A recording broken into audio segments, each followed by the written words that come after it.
Hello అండి, గోంగూర పచ్చి రొయ్యలు చేస్తున్నానండి. ఇదిగోండి కేజీ రొయ్యలు శుభ్రంగా కడిగి ఉంచానండి.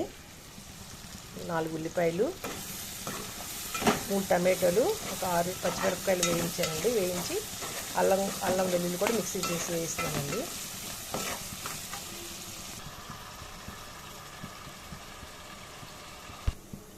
అదిగోండి ముందుగా గోంగూర ఉడకబెట్టానండి. గోంగూరలో ఉల్లిపాయ, పచ్చిమిరపకాయ, టమాటో వేసి ఉడకబెట్టేశాను. పప్పు గుత్తితో ఎదుగుతున్నానండి. కారం వేస్తున్నానండి. కారం వేసానండి. వాటర్ అంతా ఎగిరిపోయేంత వరకు ఉంచి గరం మసాలా వేస్తాను. అప్పుడు గోంగూర కూడా కలుపుతానండి.